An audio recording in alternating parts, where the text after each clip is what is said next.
He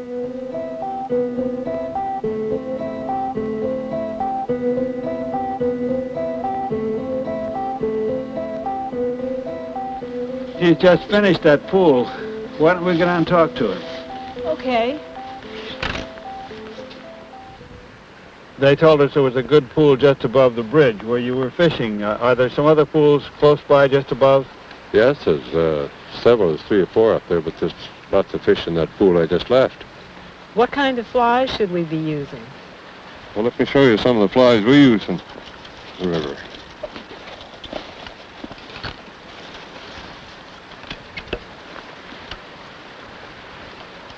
That's the red-bodied black squirrel-tail fly. And the Kosovo and the black bomber. They're good looking. Let me give you this Kosovo. It may bring you luck. It's a good fly. It's my favorite. Oh, thank you. Would you take a Lady Joan and try it? Yes, a nice-looking pattern.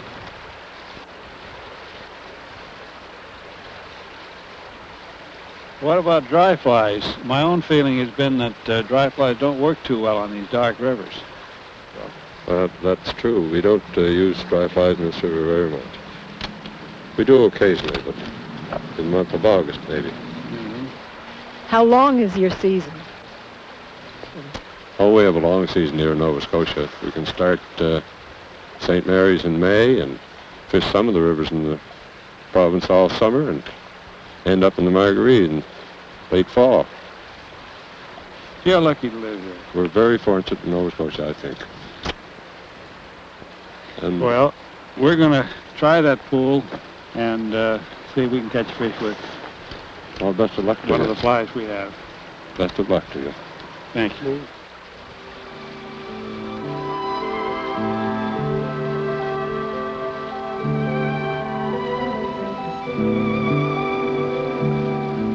The Atlantic salmon, returning to their rivers from the great mother of all life, the sea, bring to anglers a strength and speed no landlocked fish ever attain.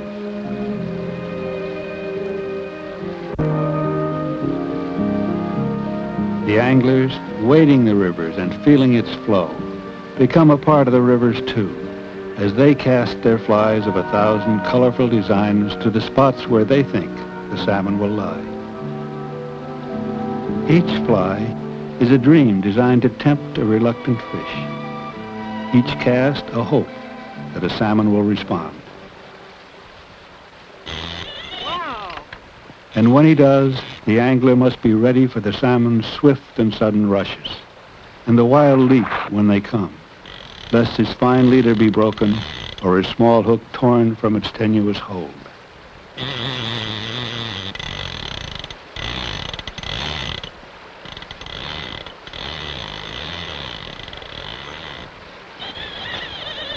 The Atlantic salmon leaps and runs like no other fish of our continent's rivers. He calls for the finest tackle and the greatest of angling skill.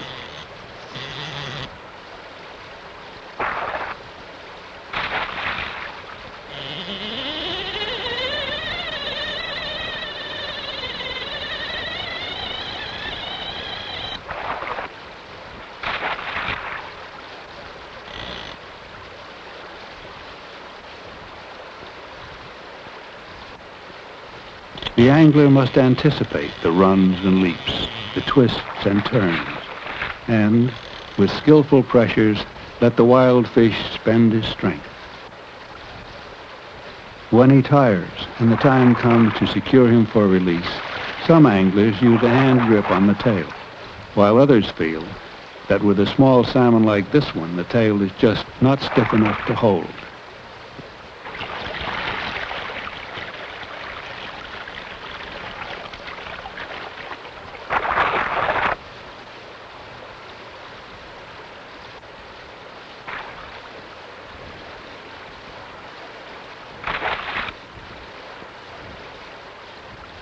These are delicate maneuverings. The fish must be under complete control and brought smoothly within reach of the fisherman's hand.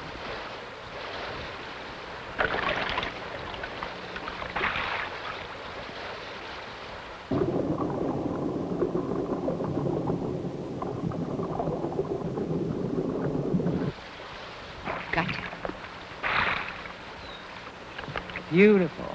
The tail is bending. Will it hold? A better grip. And then a moment of admiration before the hook is removed to give the fish his freedom.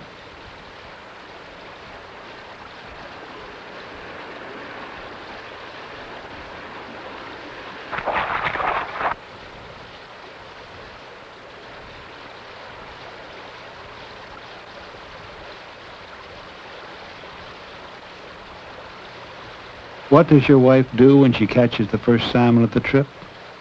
She shows she's happy and proud and ready to tell you what fly she used and just how she made it swim.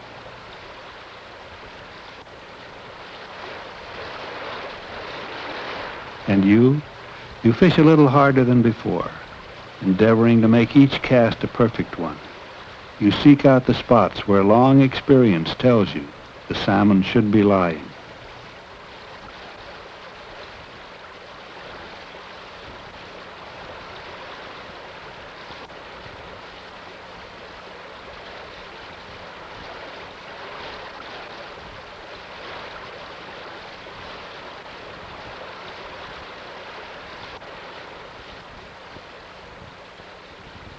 Then you start changing flies and tie on a black-winged number 6 with a body of apple green and silver and a touch of white at the throat, called a Cullman's Choice. Each fly has a special charm to which one hopes the salmon will respond.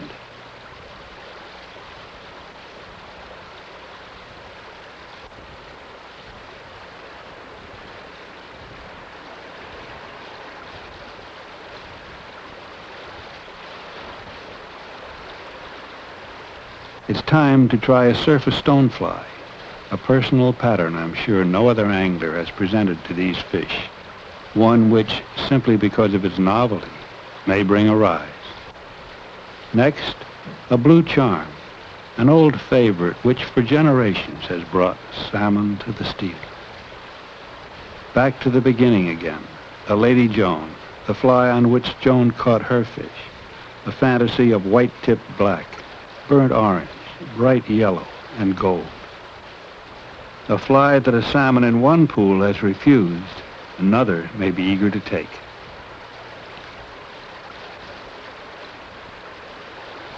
Each cast must go out to straighten perfectly. Each fly must swim back in a smooth and easy curve. Suddenly, the waiting is over, and your salmon is there at the end of your line.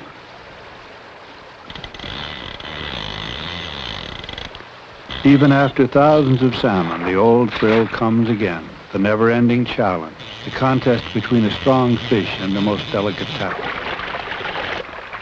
A 6-foot rod of graphite fibers, a long nylon leader tapered to a 4-pound point, a reel that sings the song of a salmon's speed and strength.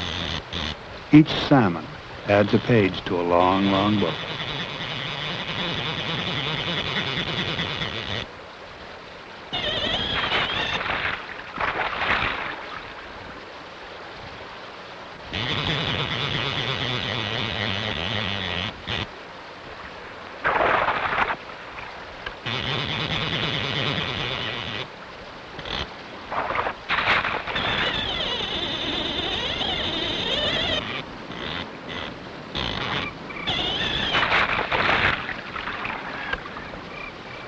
Angling movements that are patterned by practice, reflexes that follow this fish's special moves, yet never is the outcome sure, the winning certain, till that final moment of capture.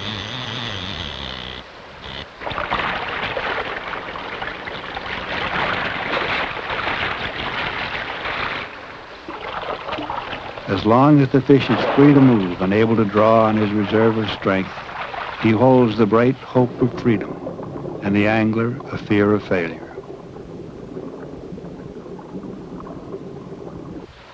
A grip which puts a finger and thumb into the depressions just behind the forward fins will hold securely a salmon up to 7 pounds. Those are the smaller salmon, with tails that may not be stiff enough to hold by hand.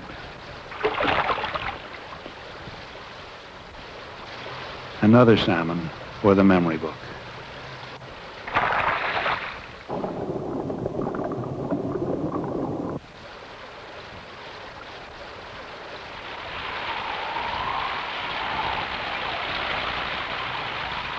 When the clouds build up and the raindrops start to fall, the salmon are delighted by the promise of a rising river. Low water exposes them to their enemies, for they are large in size for these rivers of their birth. As the rains course down the tributary streams to deepen the main flows, the salmon feel the pull of the headwaters and the shallow spawning redds that they can reach only in the floods of fall. They feel renewed in spirit and are much more likely to take a fly when the rivers crowd their banks than when they run low and stale in the heat of summer. The anglers, too, rejoice at this last chance of the season to hook a bolt of silver lightning on a fly. When the fog creeps in on little cat's feet, there are those who say a salmon will not rise to take a fly. But who would miss the pleasure of casting on a misty river when the rain has given it new life? And those who say a salmon will not do this or that will always find some wayward salmon to prove that they are wrong.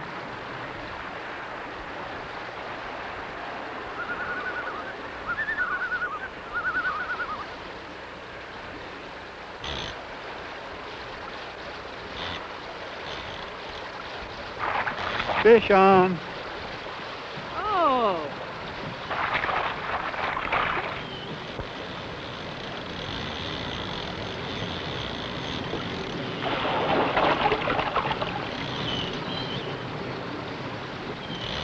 A salmon leaping in the fog, first here, then there, a reel that sings to his speed, a friendly river in the quiet valley, a fish, a scene to remember.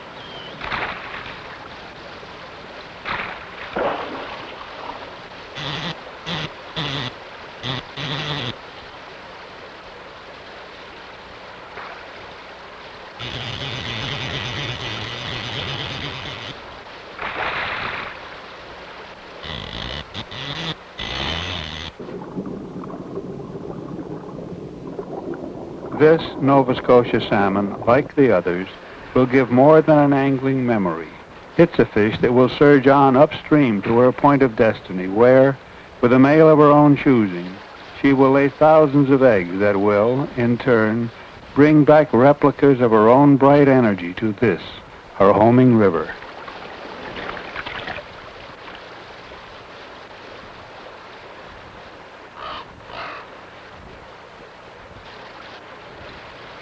While I was working my way on downstream, fishing all the likely water,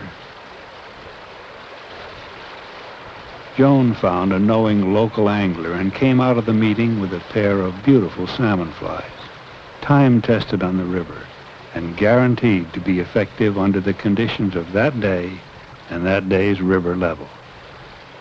She learned, too, of a pool not far away where a school of salmon would be lying, just waiting for flies like those to come along.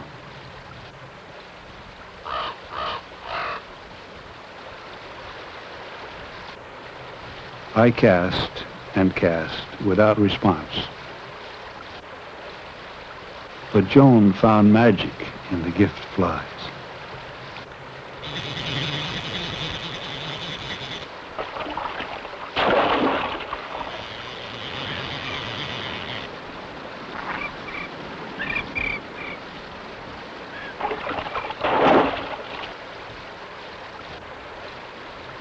Her fish explored the far reaches of the pool, seeking a way to escape the force that was threatening his freedom.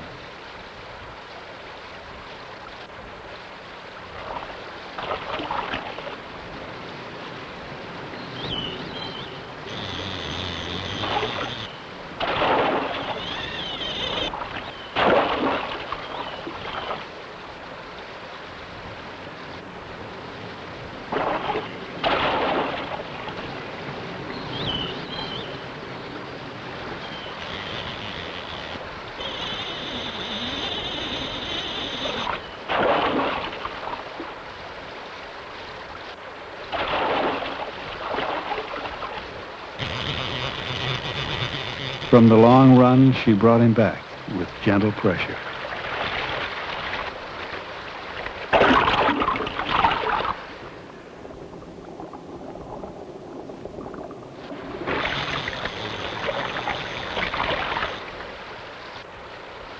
A long rod can be awkward when it comes to bringing a fish close in to be taken by hand.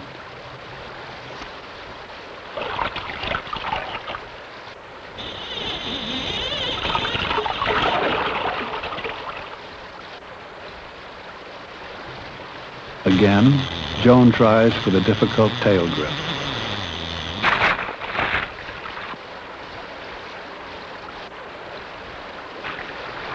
But the tail compresses and the fish slides out. When a salmon dives between your legs, there's only one thing to do.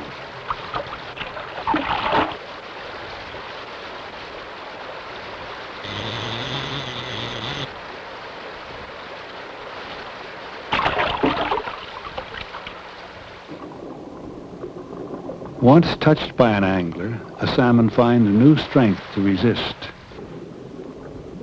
And then it is much harder to bring him in close.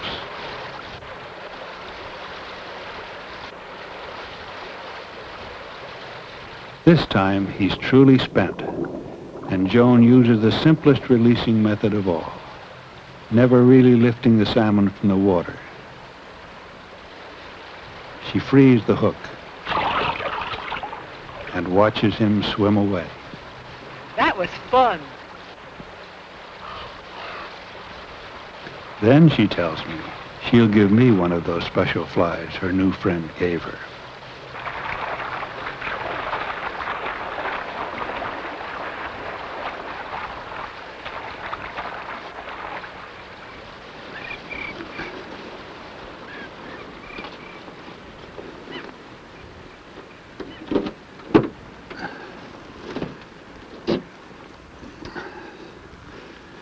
It's been a great trip. I'm sorry it's over. So am I. I don't remember raising as many fish in one day as I did yesterday. We never did get any of those big fish, those 20-pounders. That's a good reason to come back. Right. Maybe we can get a 25-pounder like Reg got the other day.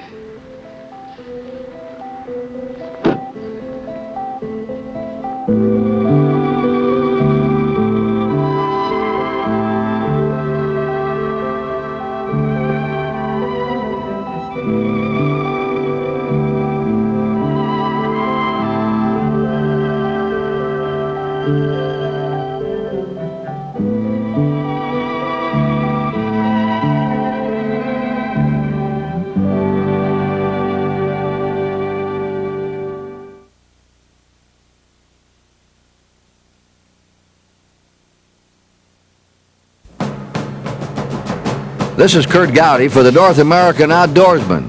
Here are some scenes from a few of our other action-packed video classics, programs you'll want to add to your video library. Whitetail, one of the finest whitetail films ever made, with a rare look at an elusive white buck. This video will stand the test of time. Soliloquy to a Salmon, a reflection of Lee Wolf's thoughts as he plays and releases an 18-pound Atlantic salmon on Quebec's St. John River. Courageous Lake Caribou. Leonard Clark and his guide Albert Fish trek across the barren grounds of Canada's Northwest Territories in search of a trophy caribou. As an added spice, Leonard gets into some virgin fishing for Arctic char, lake trout, and northern pike. Giant tuna small boat. Take Lee Wolf, a 16-foot Boston whaler, 80-pound test line, and a 650-pound bluefin. Add them up for the excitement this video offers. Big Three in Newfoundland. One video that has it all. Moose, woodland caribou, and black bear on their native turf in the beautiful long-range mountains. Ungava char. Ross Carpenter, his Eskimo guides, Arctic char, and a land yet unspoiled are the recipe for this unforgettable adventure in Quebec's subarctic. To Ecuador for marlin. Lee and Joan Wolf probe the Humboldt Current for striped marlin and Pacific sailfish. Jones Marlin makes 15 consecutive jumps in a single run of the camera. This is an Action Plus video. Upland Gunner. Travel with Lee Wolf to Maine, Georgia, Oregon, and Missouri in pursuit of upland game birds. This video features excellent dog work and fine shooting. Atlantic salmon at Helen's Falls. Gene Hill, Jim Rickoff, and Tom Hennessy share the beauty and the bounty on one of the best salmon rivers in the world. Fly Fisherman's World. Trout, Atlantic salmon, tarpon, and Pacific sailfish are the species. Montana, Labrador, Florida, and Panama are the locations. Put Lee Wolf in the picture, and it's a must for your video library. Flashing Silver. Fly fishing for coho in British Columbia. A fine video with unbelievable jumping action and underwater photography that is unsurpassed. Dead River Rough Cut. A unique film of two woodsmen who live in the northern Maine wilderness. Running counterpoint to the sync action of the video are their reflections on women, politics, death and taxes in their own, sometimes profane words. Awarded the Red Ribbon American Film Festival. The North American Outdoorsman video collection is available at most fine hunting and fishing stores, or for credit card orders, call toll-free 1-800-331-6839. In Tennessee, it's 1-800-654-9269. Ask for Operator 2V or send check or money order to the North American Outdoorsman, Post Office Box 328, Department V, Clinton, Tennessee, 37716, 0328.